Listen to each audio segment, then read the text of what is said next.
Hello, and welcome to Live Parkinson's Live an Exceptional Life. I'm your host, Chris Kustanbauter, and I've been living an exceptional life with Parkinson's for the past 15 years. The mission of this podcast is to help as many people as possible living with Parkinson's to lead a great quality of life. Now, this week here in the U.S., we celebrate Thanksgiving. Now, for many, it's a holiday filled with family, food, and tradition. But beyond the turkey and the football, Thanksgiving holds a profound power. It forces us to pause. It compels us to look at our past and our current struggles, past the tremors, the rigidity, and the off times, and generally ask, what am I grateful for right now? Now, when you live with a chronic disease like Parkinson's, it's easy to let fear and frustration dominate the narrative. But the most resilient, optimistic people, the ones who truly live Parkinson's, have mastered the art of finding blessings even on the toughest days. So today we're celebrating the holiday by sharing 4 powerful, true stories of hope and gratitude from the Parkinson's community. These stories prove that while PD changes your life, it doesn't have to diminish your spirit. In fact, it can help refine it. So let's dive into these incredible testimonies of resilience. And I'll try to do the best I can to accurately convey what the author was trying to say in their story. And our first reflection comes from a person living with Parkinson's. And her name is Joan, and she found that her diagnosis wasn't just a loss, but was a surprising source of new gifts. So here's her story. Many people assume that a diagnosis of Parkinson's disease only brings challenges. And yes, there are challenges. But I've learned that a slower pace in life can bring unexpected gifts, and I chose to count them. One of the most significant gifts I've received is a growth of compassion and patience. I think back to my pre-diagnosis self. I was often impatient, especially standing in lines. I would sigh and tap my foot, wishing people would just hurry up. Now, when I see someone struggling to move or someone who is visibly stressed, I don't rush them. I don't judge them. Instead, I feel a kinship, a deeper understanding of their struggle. And I'm learning to appreciate that we're all dealing with something. Living with Parkinson's also forces me to slow down my mornings. Where I used to rush through my routine, now I move intentionally, focusing on each step, each stretch. And in that slowness, I find refreshment. I find time to truly appreciate the morning light, the quiet cup of coffee, and the simple fact that I can move and breathe. The disease can take many things, but cannot take the power of my choice. I choose to see these as gifts. The gift of patience, the gift of compassion, and the gift of appreciating the present moment. Now, that powerful message was shared by Joan and published in her Parkinson stories on the liveparkinsons.com website.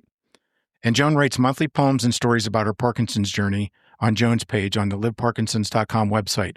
So please visit the website and check out Joan's stories. They're very optimistic and uplifting.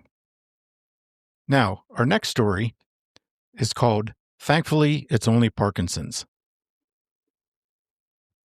There are moments in life when the world seems to stop. For Karen, that moment came one evening. Nestled in bed beside her husband, Doug, they had a ritual, sharing the most important events of the day before drifting off to sleep. Doug went first. His words were simple, but they shattered the air. I have Parkinson's. Karen's response was immediate and visceral. I reject that. Doug wasn't just her husband. He was the best human being she knew. Kind, gentle, brilliant, and strong. She had met him later in life when she was a single mom of an 8-year-old. He was tall, handsome, fluent in Spanish, and still searching for the perfect partner. After 7 months of courtship, Karen told him, "You should marry me. You'll be happy." And he did. For years, they built a life filled with love, laughter, and shared dreams. But Parkinson's changed everything. It started with small signs. Doug's gait was off. His right arm no longer swung as he walked. His handwriting shrank into tiny letters, a symptom called micrographia.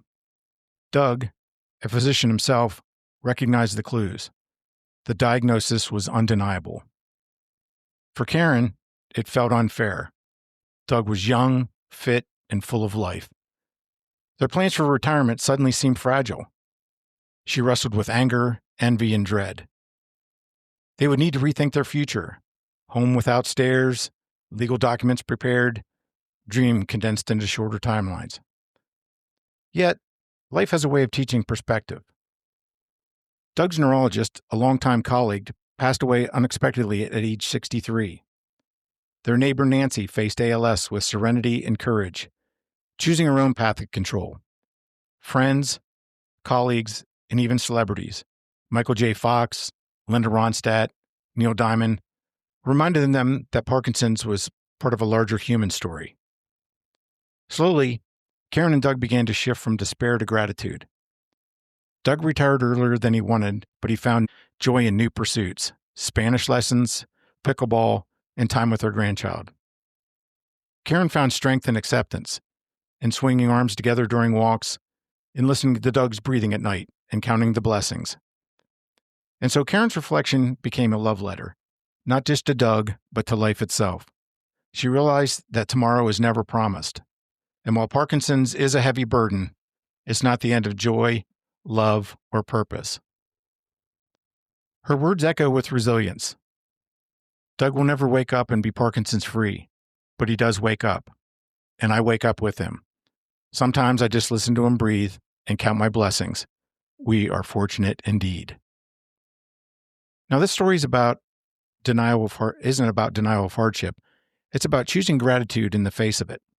And Karen reminds us that even when life hands us Parkinson's, there's still love, laughter, and the gift of waking up together.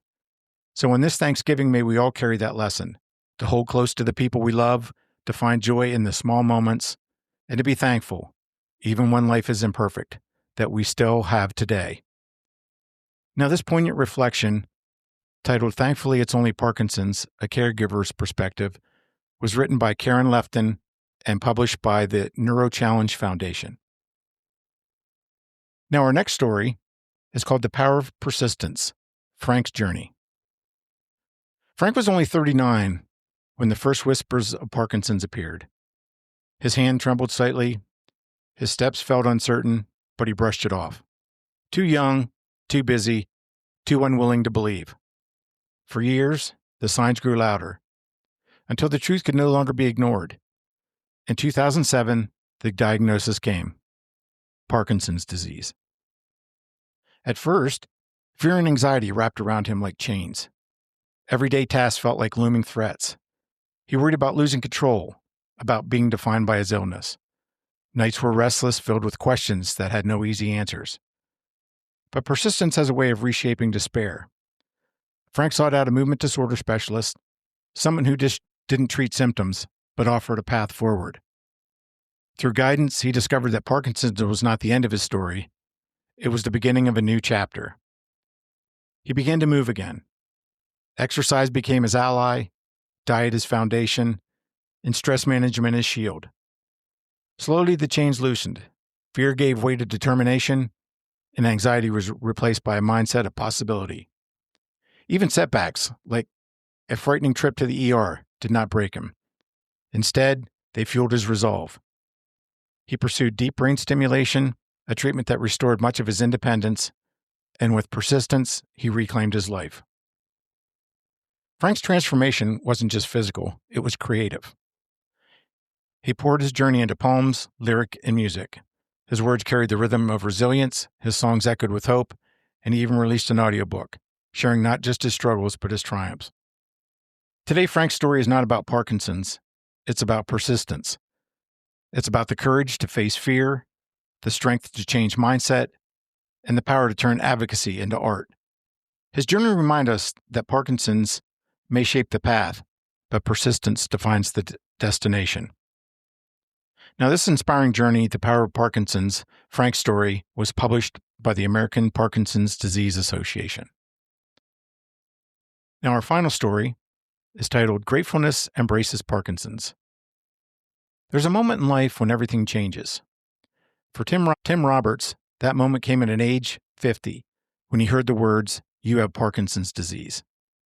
At first, the disease felt like a collapse. his identity, his sense of self, they seemed to crumble under the weight of fear, anger, and loneliness.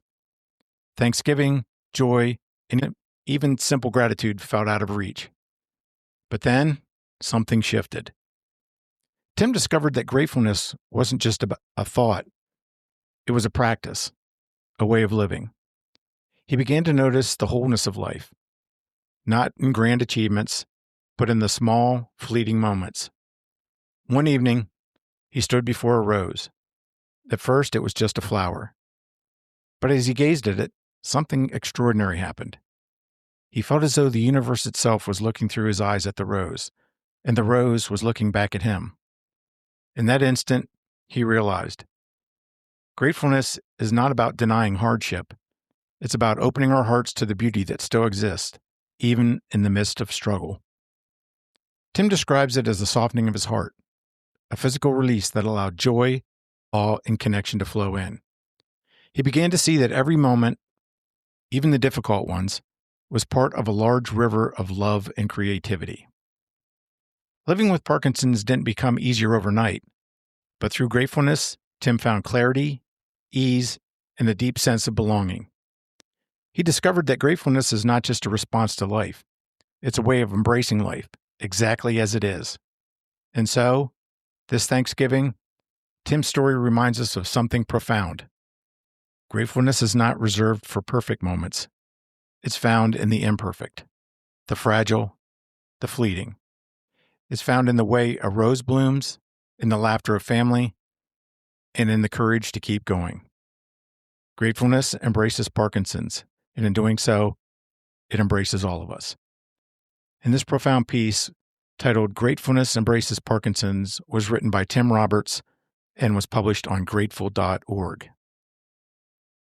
All right, now these 4 stories, Joan's discovery of compassion, the caregiver's acceptance, Frank's persistence, and the practice of deep gratefulness, give us a roadmap for navigating Thanksgiving week with a renewed sense of spirit. So as we conclude this special episode, I encourage you to take a few minutes today to intentionally identify 3 things that you're genuinely grateful for. Right now in your life, what are you grateful for? Write them down. Say them out loud. Let that feeling of gratitude be your source of strength. Now, if you found inspiration and hope in today's episode, here's how you can support the Live Parkinson's mission and stay connected. Subscribe to the newsletter. If you want to continue helping people with Parkinson's to lead a great quality of life, please visit liveparkinsons.com and subscribe to my free monthly newsletter. You get motivation, tips, and updates delivered straight to your inbox. Support the show. If you feel strongly about my mission and want to help keep these messages of hope flowing, you can click on the Support the Show link in the description of this podcast, and every contribution helps me reach more people in our community. And then finally, learn more about my personal journey. If you want to learn more about my personal Parkinson's journey and the strategies I've used to live an exceptional life with Parkinson's, pick up my book, Spectacular Life, 4 Essential Strategies for Living with Parkinson's. It's available on Amazon. Now, I want to thank you so much for listening, and I hope you all have a blessed and grateful Thanksgiving. Until next time, keep living a spectacular life, stay healthy, stay strong, and live your best life with Parkinson's. Thanks again, and I hope to see you soon.